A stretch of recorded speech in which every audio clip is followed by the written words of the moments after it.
We know him as Hollywood's golden boy. He can fight all day, scheme all night, catch a fish, win a war, and even age backward. He looks great and no doubt takes great care of himself, but in his movies, he always seems to be portrayed with an oral fixation on every food I tell people to avoid. This is good chicken. I think it's because he eats with a swagger and it looks cool and nonchalant. But if he were my patient and I ran his blood panel like the everyday guys I see in my practice every day, we would be having a very serious conversation about health span. So today we're going to discuss exactly what all those movie foods do to the body. And who knows, maybe a better diet could have helped his characters like dodge that arrow and even survive an assassination or a zombie apocalypse. Oh wait, he did survive World War Z. Now let's dive in. Hi, I'm Dr. Monti from the Marcus Institute at Thomas Jefferson University. Welcome to House Call. We thought it would be fun to use some of Brad's movies to drive home some important dietary concepts. Just a quick disclaimer, I'm a big Brad Pitt fan, and World War Z is definitely one of my favorite zombie movies.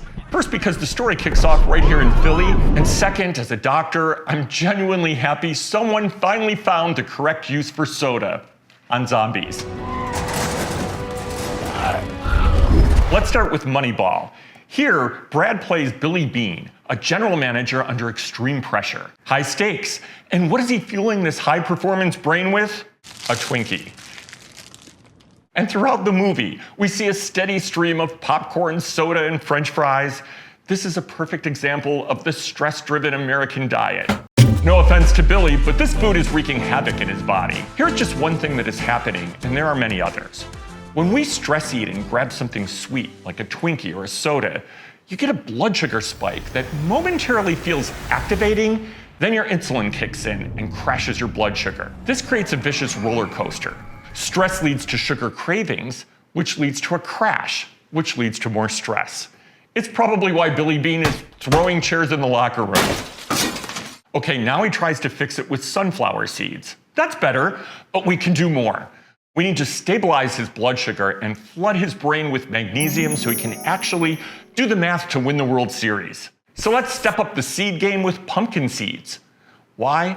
They have minimal impact on blood sugar and are a top plant source of magnesium. We can take it a step further. Roast them with turmeric, which is a powerful anti-inflammatory for the brain. An important tip to get the best bang for the buck is to add black pepper, which increases the absorption of turmeric maybe as much as 2,000%. Now, instead of a sugar crash, you get a calm and focused brain.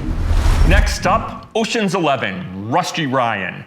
He's always moving, always eating. He's what we call a classic grazer. But the problem isn't just the frequency, it's the quality.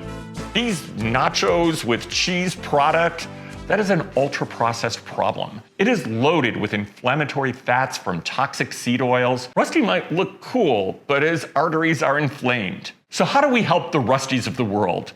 We need a snack that is portable, has a satisfying crunch, but actually protects the cells. I'd suggest a rainbow crudité, but that's not exactly cool thief energy.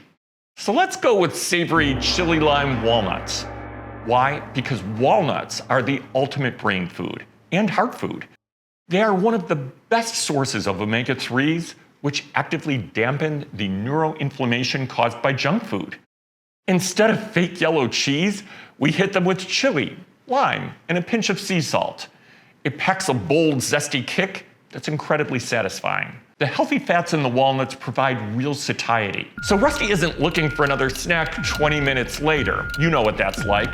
It's our new and improved Cool Guy Graze that keeps the focus sharp and the brain dialed in for whatever high-stakes pressure the day throws at him. Next, the Coen brothers burn after reading. Chad Feldheimer. He thinks he's healthy. He's drinking a smoothie. That's good, right? No, look at the color. It's pink. That usually means it's an artificial fruit sugar bomb. The liquid fructose spikes your blood sugar faster than solid fruit because there's no fiber to slow it down. This is the health halo effect. You think because there's a hint of a healthy ingredient in something that it's good for you. But research has shown that the metabolic effects of these types of sugary fruit drinks are similar to drinking a candy bar, aka liquid diabetes. So here's the fix. A real smoothie to replace these fake poser smoothies. If you can do this, even a few times a week, the benefits will be huge. In a real smoothie, we power pack the nutrients without sugar spikes, lowering inflammation, feeding the microbiome and the brain. First, our base is not fruit, and certainly never fruit juice. We start with a high-quality plant-based protein powder. There's some terrific ones that taste great and don't have added sugar. Pick one that uses monk fruit, stevia, or allulose as sweeteners. You don't want more than 5 grams of net carbs per serving. Use an unsweetened plant milk, and now you have your base. Make it in a NutriBullet, Vitamixer, or whatever smoothie blender you like. Add some ice, and then add some veggies, spinach, cucumber, even avocado. You could also add nuts or nut butters, just not peanuts. And feel free to toss in some fresh blueberries. Note, this carefully selected fruit is an enhancement, not the base. Here's the thing, whatever combo of these ingredients you choose will give you important plant-based nutrition that will feed the cells of the body and help offset the inflammation and oxidative stress from the rest of your diet. When you blend it all up, you get a vibrant green fuel. Go slow at first to discover the combos that really work for you. For me, a smoothie has been a great way to get in my 30 servings of plants a week, critical for gut and brain health. Now we move to the forbidden temptations, like full-fat comfort foods. In Inglourious Bastards, there's that tense scene with the apple strudel and fresh cream. Now, technically it's Hans Landa eating the strudel, but this moment perfectly represents the European indulgence we often see woven throughout the Brad Pitt cinematic universe. Combine that with Cliff Booth in Once Upon a Time in Hollywood whipping up a box of mac and cheese, and we have a major inflammatory problem. Yeah. Here's the problem. The refined flour in that strudel or macaroni causes a massive spike in blood sugar. And the fatty dairy adds fuel to the fire.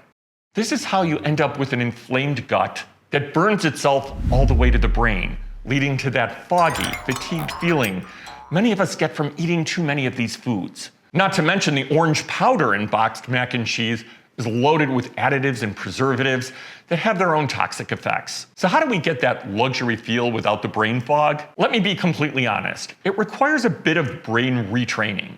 There are healthier options that mimic the ones you're used to, but they won't be a perfect match. But there are amazing products out there to help. High-quality chocolate and snack bars made deliciously with natural non-caloric sweeteners, cashew-based cream cheese that can be added to whole grain pasta with some turmeric, curry powder, or any combo of spices you like.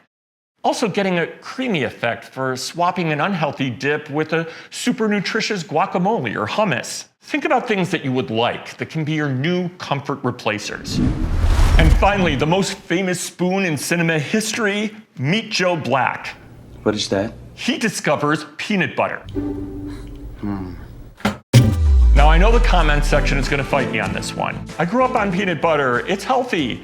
But here's the part most people don't know. Peanuts aren't tree nuts, they're legumes, they grow underground, and are more vulnerable to molds. Peanuts also contain something called lectins, which can be tough on the gut. But perhaps the biggest issue for me is that their oil is mostly omega-6 and inflammatory. Here's my upgrade, almond butter. And it's easy to find now. Spruce it up with some cinnamon if you like, which will further help balance blood sugar. Almonds are true tree nuts, rich in vitamin E, which is great for your skin and your brain. Before we wrap up today's episode, there is a surprising twist. Interestingly, it seems Brad's real life is much more health conscious than his characters' diets are, which is probably why in real life he looks so great. He's actually a big supporter of plant-forward eating, famously noting at the Golden Globes that it just makes sense. No, I'm all for it. It makes sense. And it does, because plants provide the vital nutrients we need to thrive and lower inflammation, which means a healthier, better functioning brain and body. Okay, that's our video for today. If you found this interesting or helpful, please subscribe for more medical insights on how to help your mind and body work better. And with that, this is House Call. I'm Dr. Dan Monti. Until next time, be well.